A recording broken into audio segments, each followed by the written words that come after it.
देखिए, जनस्वराज तो तीसरी विकल्प एकदम आपके सामने है, घर घर में चर्चा है। जो दो वर्तमान में पार्टियां रही हैं, एक राजद और दूसरा एनडीए गठबंधन, इन दोनों ने हमको डुबेने का ही काम किया। एक व्यक्ति आया जो कह रहा है अगर कि हम आपको इस नैया से पार लगा लेंगे, जो विकास की बात करेगा, जो रोजगार देने की बात करेगा, जो हिंदू मुस्लिम से हट करके समाज में भाईचारा की बात करेगा, उसके साथ जनता है सासाराम की। यही जीविका की महिलाएं जब जाती थी पटना में, आंगनबाड़ी की सेविकाएं पटना में जाती हैं, उनको घसीट घसीट के पुलिस से पिटवाया जाता है और लाठी गोली की सरकार चलाई जाती है।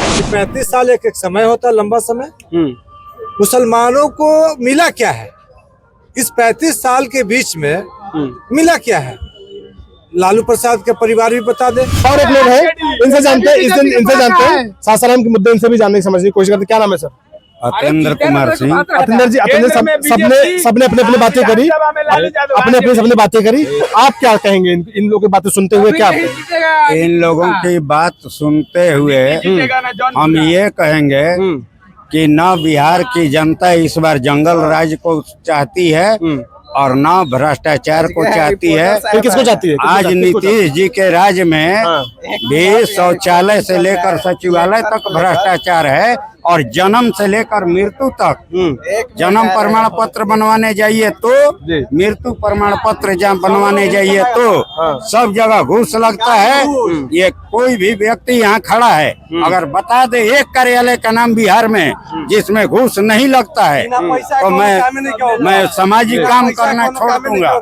दूसरी बात कि अगर कोई बता दे, चाहे राजद की सरकार हो या आज की सरकार, बिहार से पलायन बंद हुआ।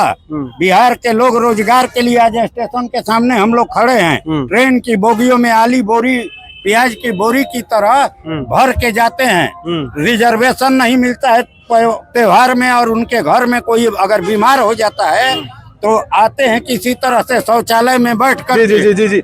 आज चुनाव में जब दिन में तारे इनको दिख रहे हैं तो ये 10-10 हजार का झांसा महिलाओं को दे रहे हैं। अभी हमारे साथ कुछ युवा भी हैं, युवाओं से बातचीत करना जरूरी हो जाता है। इनसे जानने की कोशिश करूंगा। बिहार अभी तक ऐसा देश भर में नैरेटिव है, ऐसा माना जाता है कि बिहार राजनीति जातिगत राजनीति का केंद्र रहा है। क्या वाकई में बिहार जातिगत राजनीति का केंद्र है? इनसे जानने की कोशिश करेंगे। पहले दो सवाल जो मैंने सुने उसका जवाब दे ले। जी बताइए। जैसे आपने कहा कि नई नवेली पार्टी है, उस पर भरोसा कैसे किया जाए? जनस्वराज के बारे में। हाँ, तो आप एक कहावत सुने होंगे कि डूबते को तिनके का सहारा। ठीक है। अब बताइए कि तिनका कभी भी डूबते हुए व्यक्ति को बचा नहीं सकता है, लेकिन फिर भी व्यक्ति को लगता है कि वो तैर रहा है, अगर मुझे सहारा मिला मैं निकल जाऊंगा।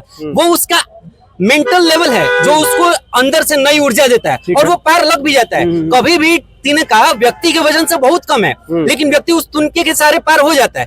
ठीक उसी तरीके से जो दो वर्तमान में पार्टियां रही हैं, एक राजद और दूसरा एनडीए गठबंधन, इन दोनों ने हमको डुबेने का ही काम किया। एक व्यक्ति आया जो कह रहा है अगर कि हम आपको इस नैया से पार लगा लेंगे, लग रहा है कि तिनके के बराबर ही है। चलिए मान लिया आपकी बात की नई नवेली पार्टी है, तिनके का सहारा है, लेकिन डूबते को तिनके का सहारा भी तो गलत नहीं कहा जा सकता।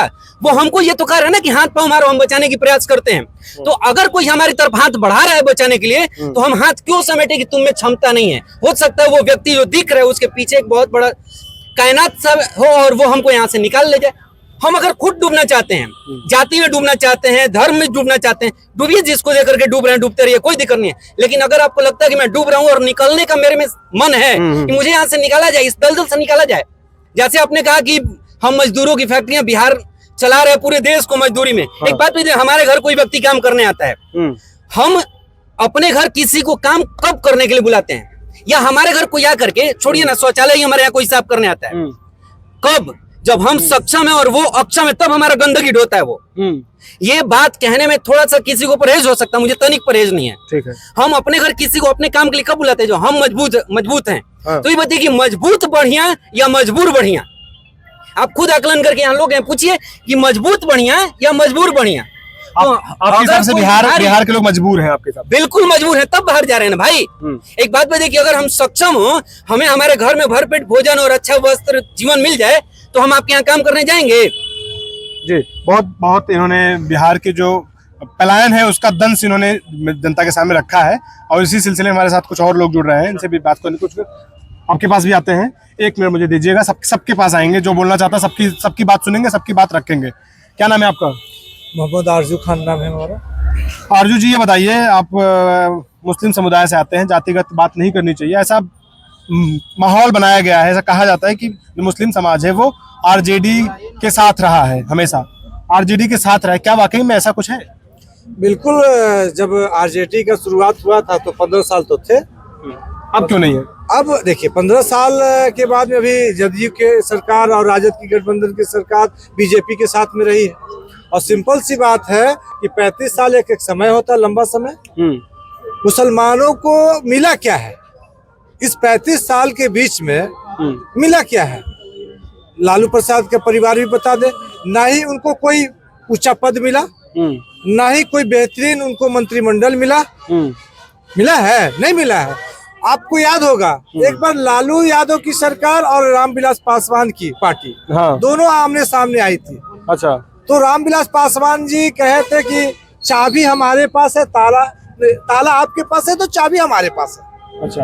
और दोनों का जो चुनावी एजेंडा था, तो दोनों ने ये कहा था कि हम मुस्लिम को यहाँ का डिप्टी सीएम बनाएंगे या सीएम बनाएंगे। लेकिन आपको पता चला होगा सरकार गिर गई।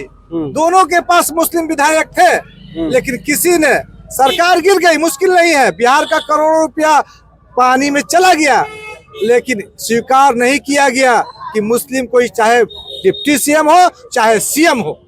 रामविलास पासवान जी भी सपोर्ट नहीं किए और लालू प्रसाद यादव भी नहीं किए। एक आखिरी सवाल, इस बार किसकी सरकार? देखिए इस बार वैसे लोगों की सरकार है जो पलायन रोकेगा, जो विकास की बात करेगा, जो रोजगार देने की बात करेगा, जो हिंदू मुस्लिम से हट करके समाज में भाईचारा की बात करेगा, उसके साथ जनता है सासाराम की, निश्चित रूप से उसको। कहीं आप जनसुराज की बात तो नहीं कर रहे? देखिए जनस्वराज तो तीसरी विकल्प एकदम आपके सामने है। घर घर में चर्चा है, घर घर में चर्चा है। सारे लोग डाइवर्ट हो रहे हैं और सभी जाति में हो रहे हैं। हम मुस्लिम समाज की बात नहीं करते हैं। लगभग सभी समुदाय के लोग जो शिक्षित हैं, जो समाज को समझते हैं, इस परेशानी को समझते हैं, उनका मनसा हो चुका है कि हमें तीसरा विकल्प मिला है, हमें बिहार में कुछ परिवर्तन करना होगा। बहुत बहुत धन्यवाद।